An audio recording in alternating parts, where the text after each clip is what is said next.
Hi everyone. Oh, we might want to wait just a second. Okay. It's still encoding, I think.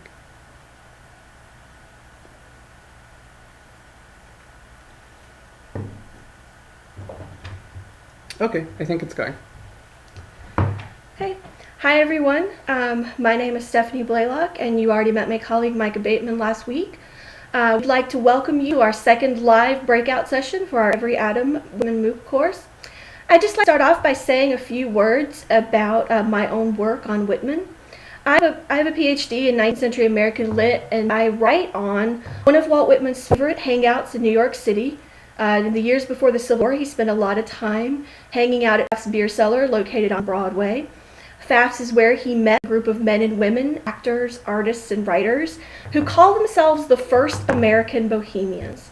And I'm interested in Whitman's interactions with the Bohemians in that community and how that interaction impacted his poetry, and also in the history of Pfaff's restaurant and its owner. I work on Whitman's fiction primarily right now. That's my most recent project.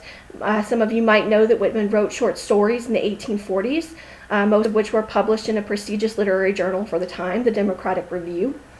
I've written an article for the Walt Whitman Quarterly on that, and I am interested in the reprinting and circulation of Whitman's fiction, so where he was being published at home and abroad. And if any of you have questions about Whitman's fiction or about Pfaff's, I'm happy to take those today, in addition, of course, to talking about the sessions on democratic poetry and the sections of Song of Myself that we were reading for today. So the breakout session today is going to cover our two course sessions from this week on main characters and democracy. And I'm going to just start with a brief recap of those two sessions from the week. The first session was on main characters, and in this session you'll recall that Ed Folsom and Chris Merrill talked about the I and the you, the poetic persona, the I, that is made of the same atoms as the reader, and the you, that singular and plural pronoun that is always a single reader and every reader of the poem simultaneously. At different times it seems to become the soul, the grass, and what that pronoun is referring to seems to shift throughout the poem. The topic of the second session for the week were the broad concepts of democracy and Whitman's imagination of what that democratic process, always a work in progress for Whitman, would have looked like in Song of Myself. And we talked a good deal about his expansive and inclusive cataloging. We've seen a lot of action on the discussion forums, particularly related to the catalogs. Some people writing their own catalogs, experimenting with poetry themselves. And we also talked a good deal in the sessions and on the discussion board about some challenges that democratic ideal that Whitman put forth faced, like the Civil War, the nation divided, those things that troubled Whitman's vision of a unified and democratic America. Great, so I think I'm just going to go ahead and start taking questions from the session page. So if you have questions as we go along, put them up on the session page, and I'll be refreshing my browser, and we'll try and get to as many as possible.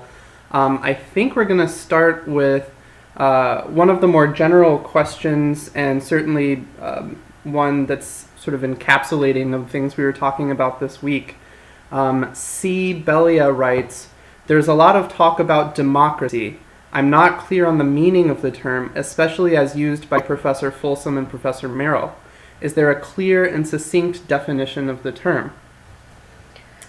That's a really great question, and I'm not sure that this is going to be a clear, succinct definition of the term, but I'm gonna make an effort to take on this, because I feel like this is a broad question for a really broad topic for Whitman.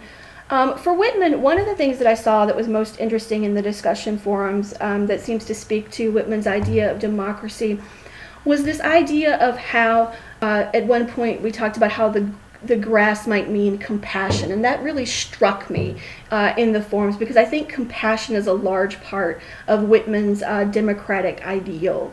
Whitman seems to have drawn some of that, or he seems to have gotten some of that compassion or empathy maybe from some 19th century reform movements. I'm thinking of the temperance movement. When I think of Whitman and democracy, I think of his efforts to incorporate a lot of voices, his efforts not to condemn different individuals, but his efforts to really be inclusive of all voices. And one of the places that comes up, I think, getting back to the temperance movement that I started with, is Whitman was really interested in the Washingtonian temperance movement. And what was different about that from other temperance movements is that the Washingtonians really emphasized compassion and brotherhood, reaching out to individuals who drank too much alcohol. Whereas some of the previous movements, such as that were run by ministers, would have condemned those people. This movement preached really reaching out, helping them, helping to give them a hand up and to come back into the nation, into that model of the nation where they were becoming productive citizens. Okay, so I think that's one way in which Whitman sees democracy. I think, of course, there's the modern sense of the term, the idea that all the eligible citizens in a government are participating in that. They're either directly or indirectly related in the process of making, incorporated in the process of making laws.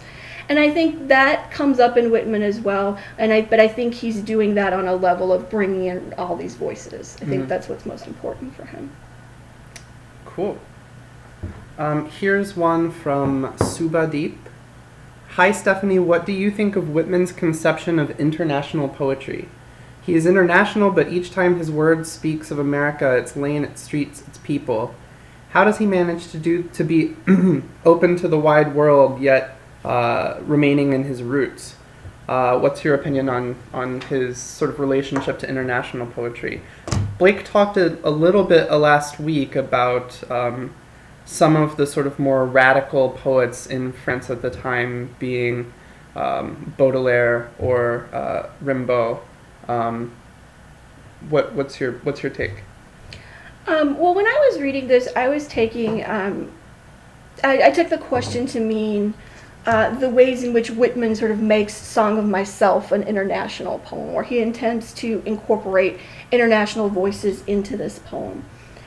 And I think one of the things that I noticed is that when I was teaching Song of Myself during my experience in Germany, when I taught at TU Dortmund University the last couple of years, my students often said, they would read this poem, they would say, this poem is about America. It's entirely about America. It's American nationalism.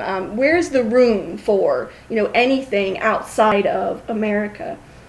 And when it comes to writing an international poem, I think Whitman would have seen the America that he was writing in as an international place. He would have seen this as an international poem because the America he was talking about was already always international. If we think about the immigration movements, people from Germany, Ireland, France, that Whitman would have encountered on the streets of New York when he was crossing Brooklyn Ferry, for him, these people were a part of the America. They were a part of his everyday city in New York that he would have experienced. He loved words in other languages. Sometimes we'll see his words that from French coming up in his poems. So we get the sense that he made an effort to incorporate words from other languages, that they were a part, that these international peoples were a part of his everyday experience. He also, I think Whitman was also writing from a particular place. He was not someone who had traveled abroad, so he would have to have gotten his information from the people around him. So he would have talked to people on the omnibus. He would have talked to people on the ferry. He also talked to people at Pfaff's beer cellar itself. And this would not have, of course, been applicable to the first edition. I mean, he was writing the first version of what would become Song of Myself in 1855. But in the 1860s, when Whitman was going to Pfaff's beer cellar, and this was certainly before, the 1881 edition that we're reading for this course, even though he'd not traveled to Europe, he was encountering a lot of people who had. So he was sitting around the barroom table talking with the editor, Henry Clapp, who had lived in France for a while. He was in a place owned by Charles Pfaff, a German immigrant who lived in Switzerland. So he's encountering all of these people in all of these places. And I feel like this was a part of his everyday America. This was a part of his everyday life. So for him, when he's thinking about international poetry, I can't help but think that he was already thinking about these international influences in America itself. So who were some of the other interesting figures who would have been in Pfaff's with him at the time? Well, there are any number of really interesting people at Pfaff's. In addition to Charles Pfaff, the owner, who has his own interesting history coming from, being born in Germany and then being a waiter in Switzerland for a long time before coming to the U.S. He would have also met a number of writers, artists, actors. He would have known female actresses like Ada Clare and Ada Isaacs Menken in New York. Menken was famous for playing a lot of male roles, for dressing in male costume frequently. He would have known poets. He would have known illustrators. There was Henry Clapp. He was the kind of a leader of the group. He was the editor of the New York Saturday Press, and Henry Clapp printed Whitman's poetry in the New York Saturday Press newspaper. He printed parodies of Whitman's poetry. He kind of thought that there was, no bad publicity if people were parodying and making fun of your poetry. It's still all publicity, right? It's still getting your name out there. So he would have known any number of really interesting figures at Pfaff's. Cool. So we'll take another question from Jay Burek. Let me see. She writes, perhaps this will only reveal I failed to complete some reading or otherwise attend to Whitman's biography. But as I was looking through the catalogs in these segments for this week, I wondered about where his sense of the nation and its people came from. In section 16, though there are traces of it elsewhere too, Whitman describes the activities and the personae of people from states all around the nation. Where did these characterizations come from?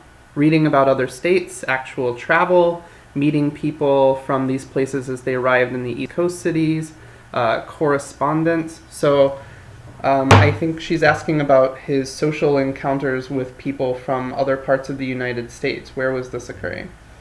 I mean, I definitely think, as I was mentioning earlier, a number of these encounters took place for Whitman on the omnibus or crossing Brooklyn Ferry. So the everyday people, he would sit on the omnibus with the driver, and he would ask, the driver's life story, or he would ask questions of the driver of these methods of transportation, and he would talk to people on the street. So that's one way.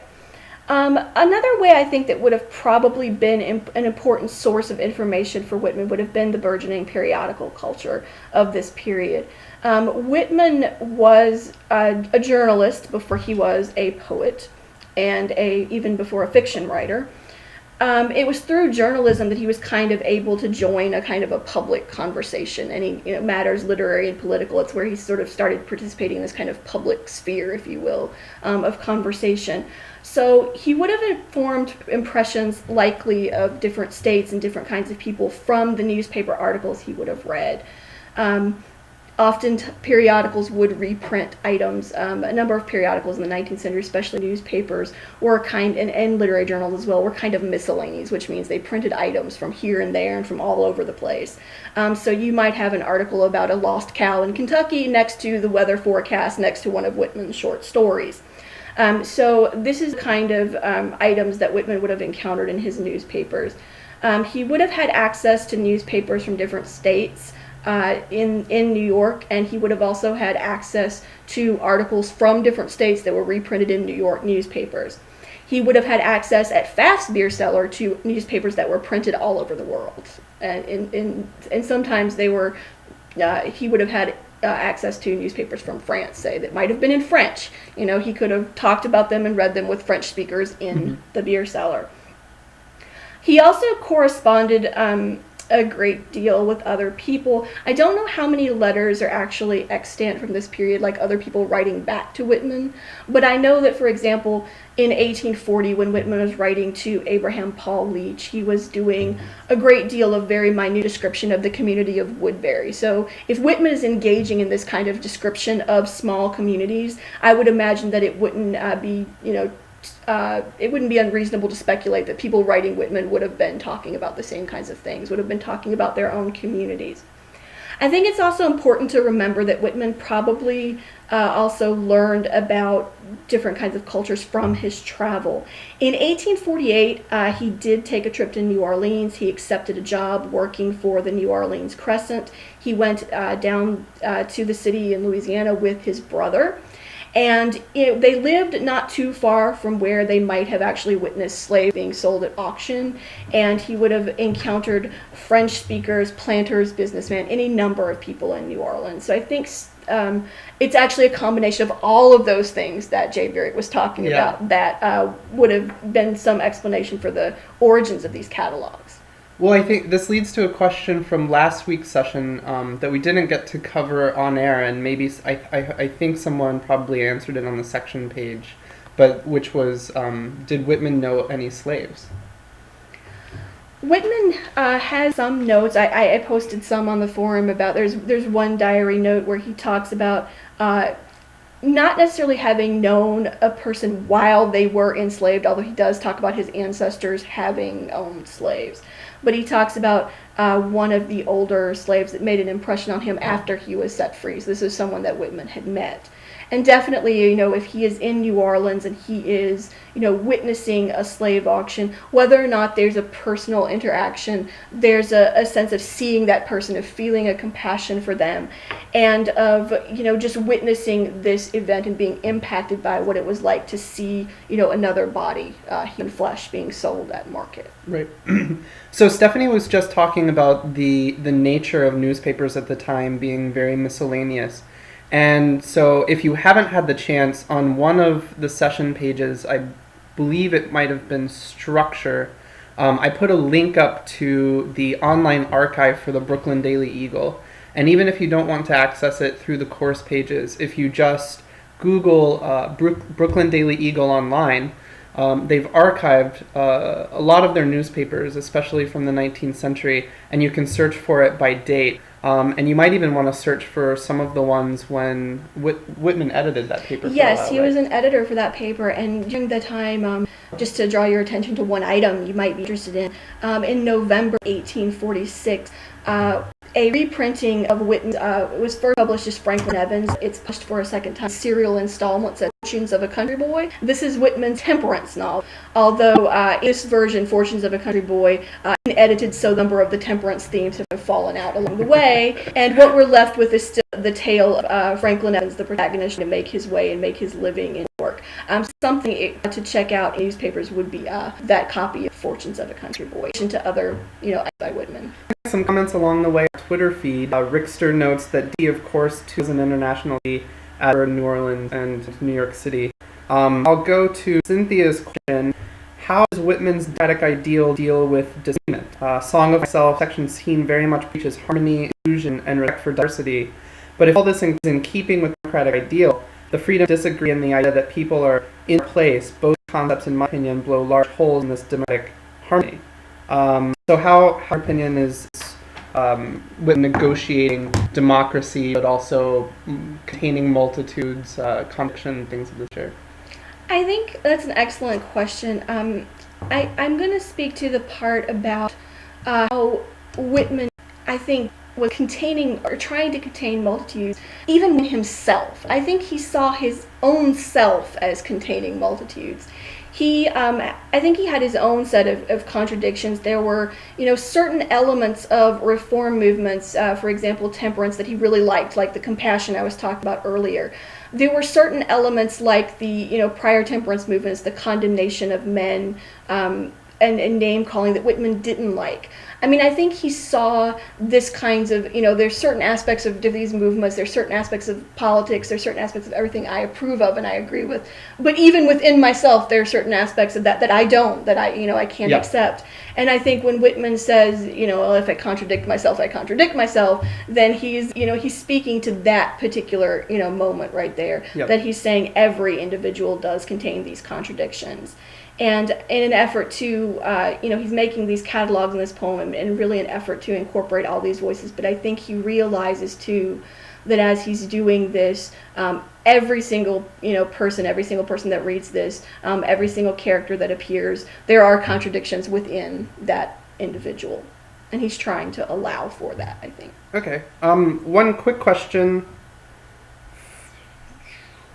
Jan Ben just wants to get a spelling of FAFs, presumably, so she can search it. Correct me if I'm wrong, it's PFAFF. That's exactly right. And if you're looking up FAFS, you might want to look at Lehigh University's website, The Vault at FAFS.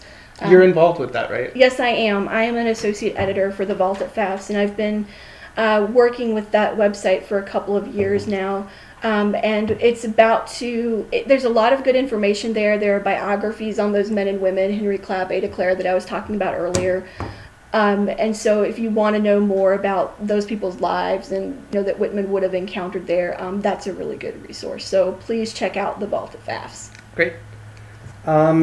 Okay, from M. Gallagher writes, while an undergrad back in the early 80s, I heard that Whitman was a nurse during the Civil War and that a superior had confiscated his book. The TA went on to say that Grant had gotten wind of Whitman's poems being taken and managed to get them back to him. Any truth to these stories? Well, Whitman did work in the Civil War hospitals. He was a hospital volunteer. He had no formal medical training, so he would not have had the actual training of, say, a nurse or a doctor. He had no formal training. He went into the hospitals and he would read to the soldiers. He would read, letters to them. He would write letters for them. He would bring them some. There are moments in his journalism where he talks about bringing soldiers oranges and ice cream. There's some debate over whether he asked doctors permission to do this, of course. This is why some of the nurses in the hospital were not particularly fond of Whitman. They saw him coming in day and night. He was there all the time talking to the young soldiers. He was always, having them talk to him or reading to them. And I think the nurses had concerns perhaps that he was not letting them rest, that he was not letting them recover. So sometimes Whitman was seen as a bit of an annoyance in the hospital. As far as confiscation of his book, the one moment that I can think of that might also be a reference to is when James Harlan confiscated Whitman's, found a copy of Leaves of Grass in Whitman's desk when he was working in Washington for the Bureau of Indian Affairs, and found this copy of the book and thought that it was immoral and indecent and immediately dismissed him from his position. And this is when William Douglas O'Connor and some of Whitman's supporters, rise to his defense. So some truth to some of those things, yes. Yeah. Do you have any more background as to how Whitman negotiated a government post while also remaining Walt Whitman? Well, in this government post, what Whitman was doing was largely sort of signing documents. His signature actually appears a number of these documents through this Bureau of Indian Affairs.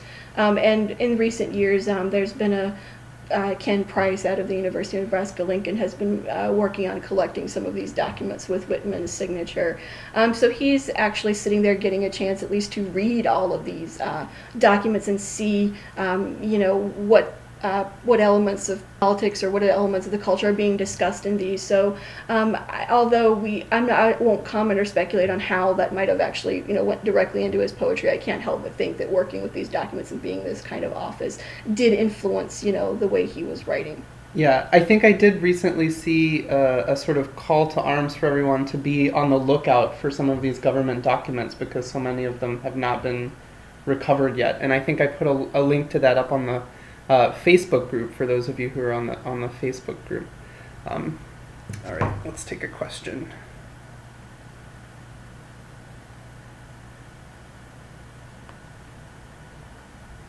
Someone asks, did Whitman have any connection to the state of Iowa? Do you know? Whitman had specific connections. As far as specific connections go, I know that Whitman's fiction was reprinted. I believe Death in the Schoolroom was reprinted in Iowa. So I'm not sure about personal ties or personal connections, but I know that at least that one piece of Whitman's fiction did appear in Iowa newspapers, and he was reprinted in the Midwest. So there's a chance that at least if Iowans knew about Whitman before his poetry was published across the nation, they might have known him through his fiction. Yeah, cool. Here's a question from Michael Logan, Who had the most influence on Whitman's conception of the democratic self? Was it an aha moment for him, or is there, some sort of nodal mapping we can do and say, oh, he was reading this and talking to this guy, and that's sort of how he came about his notion of a democratic self? I'm not sure I want to say that any one single person was the most influential over Whitman's concept of democracy, but there are certainly a number of people that come to mind when I think about influences on Whitman's vision of democracy. One is Thomas Paine. Whitman's father knew him, and Whitman definitely was familiar with his texts, with his efforts with common sense, with the idea of challenging the authority of the British government. I think that's something that, if we think about Whitman as someone who departs from tradition and is revolutionary and is relevant to, nations about to go through revolutions, we can't help but think about, maybe Thomas Paine as being one place for Whitman's sense of democracy.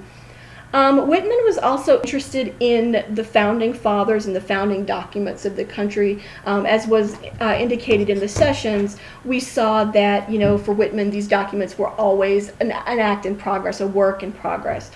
I'm thinking also of the fact that George Washington and founding fathers kind of crop up from time to time in Whitman's fiction or his journalism. Whitman even wrote a story, The Last of the Sacred Army, in which the narrator has a dream in which he's meeting one of the Revolutionary War heroes, the last surviving soldier of the Revolutionary War. So I think thinking about, the history of the country, the departure from tradition, the breaking away, the gaining independence, I think these are elements that work their way into Whitman's democratic poetry. Also, I think later versions of Whitman's democracy where he's specifically, I'm thinking of the Calamus poems now, not just in terms of Song of Myself, because in Calamus, democracy seems inextricably tied up in forming relationships and building relationships between individuals, between men in particular, in that set of poems. And I'm thinking of Fred Vaughan's letter to Walt Whitman in the 1860s, Fred Vaughan possibly being the inspiration for part of the Calamus poems.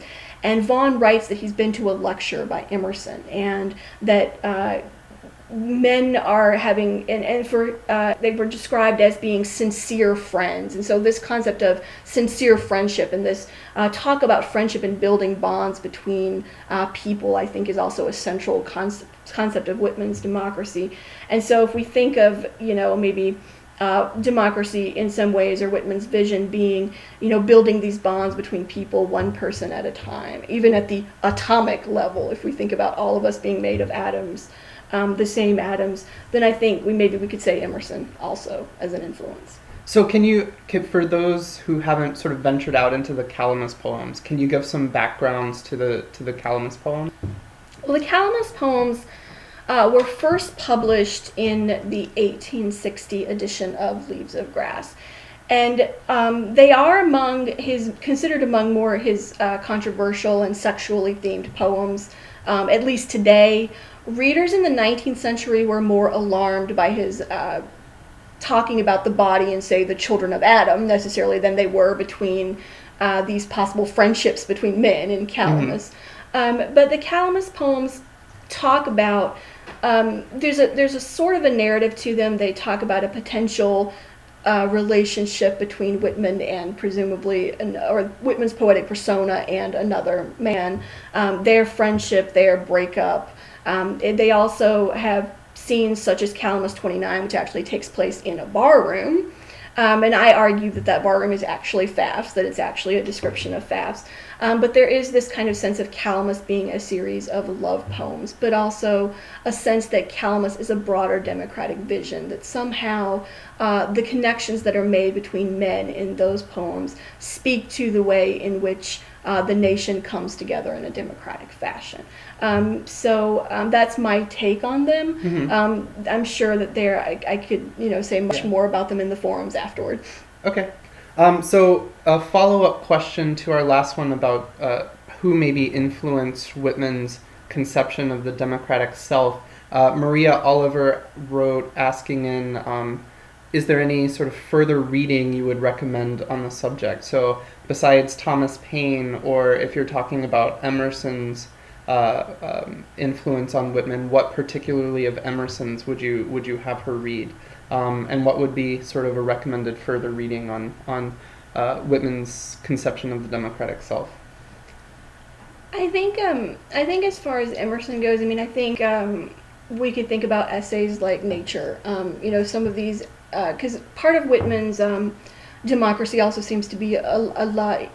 He's picking up on transcendentalist themes too, and so I think looking at any of Emerson, Nature would be one example of that. Would be somewhere to go. I think Thomas Paine's Common Sense. I think also looking at contemporary sort of works like The Political Companion to Walt Whitman would definitely have some suggestions of where to go and what to read in terms of influences on Whitman's politics or democracy. Cool. So if you have more questions, please feed them into the session page for the live breakout session number 2, and I'll be refreshing along the way. And I notice a number of you are commenting also on the hashtag #EveryAtom. One of you posts a nice succinct bio from pbs.org. Rickster notes, I think Whitman initially went to nurse his brother and just pitched in when he saw the enormous need, talking about Whitman's biography from the Civil War. I wonder... Yes, actually, Whitman did go down to Virginia originally to check on his brother in Fredericksburg because he had gotten word that his brother might have possibly been injured, and it turns out that the injury wasn't as serious as he thought, and so he makes his way back from Virginia to Washington and actually goes into the hospitals and starts working and visiting soldiers in the hospitals there. But that's also something that he had done in New York. He had a history of going to hospitals and visiting like injured omnibus drivers, people who'd gotten injured on the job, firemen from New York. He had already had a history of actually being in hospitals as well. Cool. Let's see. I'm looking for the next question. I see. Going Home asks, while Whitman's life work in Leaves of Grass seemed largely about breaking through prejudice and celebrating diversity, he was a human being who must have been goaded and tested. Did he express sustained dislike for any individuals or groups, or if he had long-term enemies, who were they, and did they get him in hot water or the other way round? Thanks. So Going Home is asking if Whitman disliked anyone, if he had any enemies. Well, Whitman, I'm sure that Whitman certainly disliked some of the writers or some of his critics. I'm not necessarily going to call them enemies. He definitely had those who didn't like him, who didn't understand him. I'm sure he felt the same way about others. I would say that when he was, for example, when he was a journalist, the editors of the newspapers that he worked for didn't care much for Whitman because he was the kind of employee that would show up at noon or 1 in the afternoon. He would go out for long walks rather than sit at his desk and write the articles for newspapers. His editors thought he was lazy, so I can imagine that he, didn't love this criticism that he was getting from these people. He also was, of course, parodied in the New York Saturday Press, and I'm not sure how he would have felt about that at times. I'm sure that any publicity is good publicity, but then I'm sure at times to have your work parodied, your poetry parodied, made fun of in a newspaper that had national circulation was, probably not the greatest.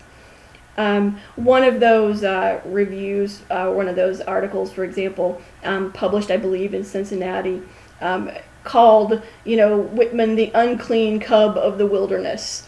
And that review may have been, even though it was a criticism, it may have been co-authored by Whitman and Henry Clapp itself. It might have been a self-review. So in some ways, Whitman perpetuated his own, not only championing his own work, but he perpetuated his own criticism, possibly for publicity. So I think definitely Whitman also would have been, he was particularly, I think, not too fond of a parody that Bayard Taylor, one of the one of the people he met at FAFSA he wrote a parody of Whitman that appeared in the Tribune, and it's one of the quotes from it was, "Who was it that sang of the procreant urge, recounted sextillions of subjects? Who but myself, the cosmos, yawping abroad, concerned not at all about either the effect or the answer?" There's a story that says that Whitman really did not like that parody, and that he detested Taylor after that appeared. He certainly did not have fond memories of James Harlan, who dismissed him from his post in Washington. But I don't think that there are moments that I can point to that are, where Whitman is specifically saying these are my enemies. And I think he was, if he was willing to criticize and make fun of himself, I think this was all part of the I can contain multitudes, I can contain the contradictions and deal with the criticism. Sure. Strain B says, I have a question concerning the so-called promiscuous you. How does the reader's investment change insofar as the use of you the reader, you the grass, you the democratic community, you the mob, that is not the me myself, varies? Can we speak of variable distance between you and me? Does reading Leaves of Grass involve a constant shift in the reader's attitude Whitman adores to play with? That's a really great question, and for me, I definitely do pick up on that sense of variable distance. Sometimes I feel, when this exchange between the I and the you, when, sometimes I feel very personally addressed, and sometimes I feel as if I'm kind of, a step back from that, watching the catalogs go by, watching the scene. I think Whitman makes us throughout this entire poem to feel, I'll borrow the language from the forums for the couple of weeks, in and out of the game at once. And I think this is a constant moment, because we have to keep in mind that sometimes, we as the readers, as the you, feel like Whitman is addressing us very, very personally, that he knows something very intimate about us. But we take a step back and we have to say, wait a minute, he also knows that about everybody. This is every reader that he's speaking to on this level of intimacy, taking, every reader into his deepest confidence. So I think there is always this kind of distance, in the sense that you are at once being personally addressed, and then you are at times just one in any number of readers. And for me, I think that continues throughout the poem. For me personally, I feel like, for example, in section 1, I feel like we share something in common. I feel like we share atoms, we share, family. He talks about his heritage. His family is, he's born of parents born here, from parents, here. And for me, that speaks to me. I'm from a small southern community where family and neighbors are really important. So as a someone reading this, that section really speaks to me. I feel very close to him there. But then when we get to, something like the catalogs, I kind of feel this is happening at a distance, like I'm watching something that happened, or trying to see something that happened a long time ago, that I am not in that immediate moment. And for me, there's a definite disconnect. So I think for me personally, it kind of moves back and forth, that sometimes I'm there and really engaged, and sometimes I feel far removed from that experience. Mm-hmm. Great. Subhadeep asks, Stephanie, I want to know also, how do you think Whitman used his words in sketching his thoughts, his senses, his views? Does he alter from the traditional path of poetry writing? Is he far ahead of his time? So I'll take your interpretation of the question. I guess that leads me into thinking about how Whitman was composing his poems, was writing his notebooks on the tram, on the train, and then using that composition to feed into his poetry. And how else were other sort of poets composing at the time? I don't have a lot of the background in knowing exactly the process of writing for other poets, but I do know that for Whitman, it seems unique in a way that he is incorporating these kinds of everyday sites and catalogs. We could also talk about Baudelaire and the scenes of the city, but for Whitman, incorporating the scenes of the city that he's looking at every day. It's almost like he's taking a journalistic technique, like something he learned as a newspaper journalist, this idea of reporting and incorporating that into his poetry. And I think that speaks to some of the ways in which he's using, words he would have used, in his journalism to actually, come into the poetry. Yeah. So, I mean, it seems like the sort of movement in modern poetry is toward a poetry of the city. Were there any of Whitman's contemporaries who were still writing the sort of country pastoral poem? I'm sure there are many 19th century poets who are falling to this, I would be I'm not necessarily thinking of country pastoral, but more I'm thinking of, poets like Longfellow or poets, who are writing in a very particular kind of style, in a more traditional way, who had, more traditional rhyme schemes. There were other poets who, were writing about, writing nature, writing in odes, writing these kinds of more pastoral structures. Whitman wasn't doing that. He was writing these, long lines, these sort of characteristic long lines, and really, I think in some ways departing from the kinds of structures that had come before. And I mean, in terms of thinking about ways that Whitman also departed, I think that Whitman's efforts to really make his physical body a part of the poem, to say that the book is the body, who touches this touches a man. I think that that's unique and steps away from a tradition of his time in a sense, because I don't know of any other poet I've ever read that really made me think so much that I am actually touching the poet when I'm holding Student question for today's breakout session number 2, and that is about Whitman's interest in photography. The student writes, "We have heard that Whitman had a strong interest in the photography of his time. Did Whitman ever try his hand at photography?"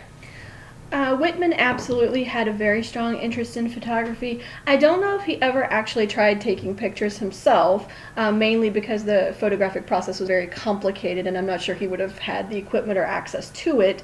However, he did sit for any number of photographs, which you can see up on the Walt Whitman archive. You can kind of see that Whitman is it's a unique situation in the sense that Whitman was one of the first poets able to see, himself age through the photographic process. So you can see Walt Whitman as a very young man in the 1840s, dressed as in kind of a dandyish, sort of dapper, how he walked into the newspaper offices as a very young man and, wanted a job. He was, the cane and the suit on. And then you can see the pictures as he ages and gets older, how he's, changing in visual images. You can actually see that. He would have been actually able to see that over the course of his lifetime. He was also interested, I'm certain, in photography from the Civil War. I mean, you have photographers like Matthew Brady and Alexander Gardner who are actually, for the first time going out and taking pictures, of the Civil War hospitals. So the Civil War, the aftermath, so the battles, the bodies strewn across the battlefields. They actually took all of their photographic equipment. So basically, they would have had a dark room on the battle afterwards, and basically done the processing of the photographs there. These photographs, some of them, especially the Civil War photographs, would have been on display in galleries in New York. So Whitman would have, if he had gone back to York when he was back in York, or individuals living all around him could have gone to these galleries in New York and could have actually seen, these photographs of the aftermath of battles. So that was our last question for the live breakout session number 2. And this question, I'm sorry if tech failure was not taken live, but will now be archived. So Stephanie, I was wondering, I know you've done a lot of work with Whitman's fiction. Could you tell us a little bit about the process of reprinting Whitman's fiction, how it started to circulate and how it's circulating, all this sort of thing? Absolutely. My most recent project, one that I've been working on for about the past 3 years, is actually trying to find out how Whitman's fiction circulated. A lot of this fiction stories appeared first in the U.S. magazine Democratic Review, which was a prestigious literary journal for its time. And so Whitman is, in his 20s in the early 1940s, and he's early 1840s. That would have been a mistake. Not 1940s, 1840s. And he was, so he had these stories published in this prestigious literary journal, and his first one was Death in the Schoolroom, and that was published in 1841. And that was the most popular story. It was reprinted more than 100 times. It was reprinted in many states across the nation, and Whitman was aware of some of these reprints, so he knew that it had circulated far and wide. For many years, critics of Whitman's fiction have said that Whitman had no talent for writing fiction. His stuff was pretty terrible. And these are words that you will often hear used to describe Whitman's fiction. However, it was really picked up across the country and circulated. The second most often reprinted story that he wrote was a story called A Legend of Life and Love, first published in 1842. And that one had something like 80 reprints over Whitman's lifetime. And Whitman's fiction, one of the things that's really most interesting that I learned about as I was doing this project of, searching newspaper and magazine databases for these reprints, is that Whitman actually had an international circulation. Wow. So Whitman's fiction, one of his short stories, A Legend of Life and Love, the one that was reprinted about 80 times, that was reprinted in Canada in 1846.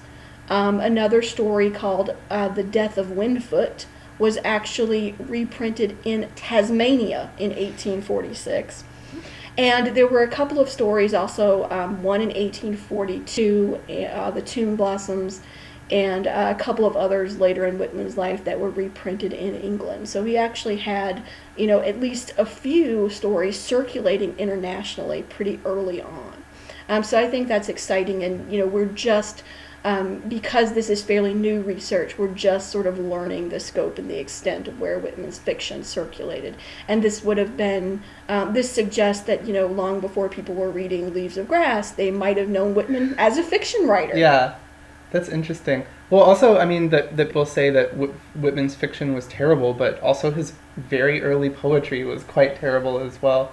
But I was curious, you said he may have or may not have known all of the avenues in which his work was reprinted.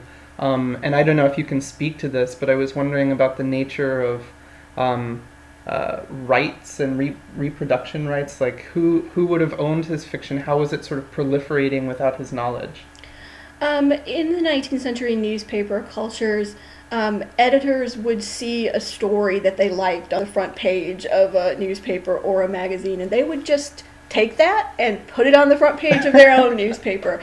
So it's very likely that Whitman did not know of all the different places in the country that his fiction, or even internationally, might have gone, because it kind of had a life of its own. It went from one newspaper to another in this sense. And because of that kind of culture of reprinting, it's not likely that Whitman received any more money, no matter how many times that story was circulated.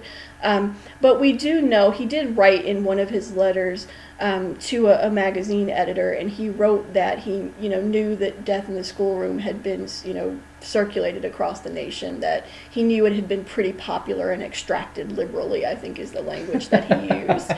So he was absolutely right about that. Yeah. Even though I think in our more contemporary times we have, we don't teach the fiction as much as perhaps the poetry. Maybe we don't read it as much, I don't think, anymore.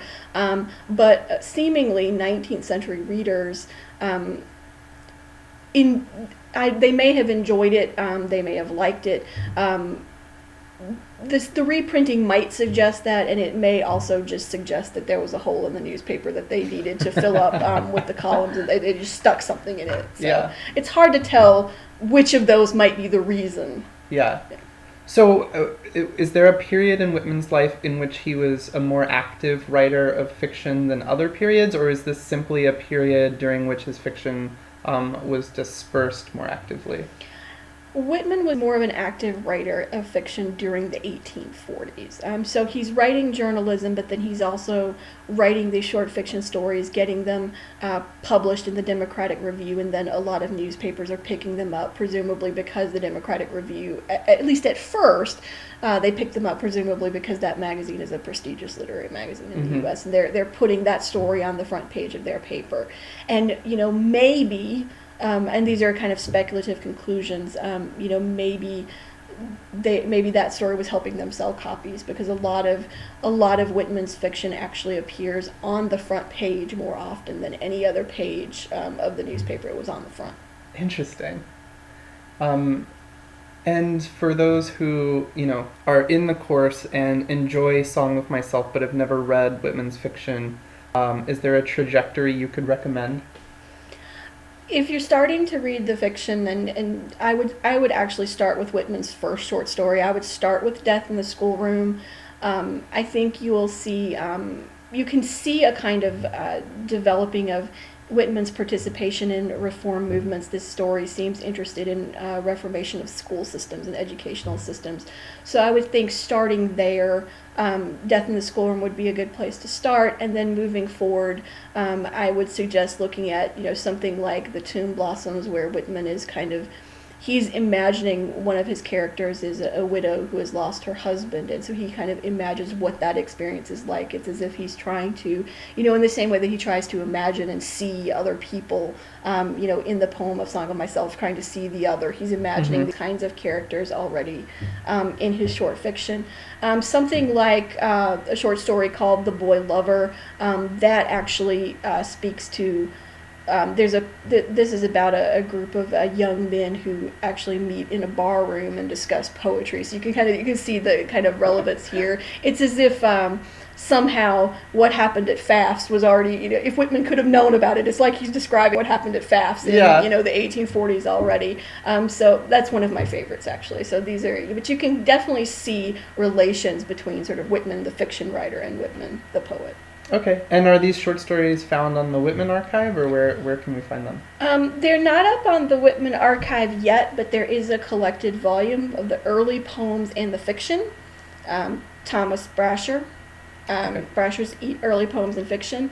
They will be available on the Walt Whitman Archive in the future, though. We're working on that right now. Great.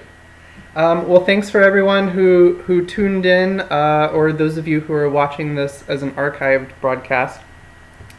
We hope you will join us for our next video session Monday, which will be released at 8, and that's an asynchronous session, but we also hope that you'll join us for the live breakout session number 3 next Saturday at 11 a.m. Central Standard Time. Thanks.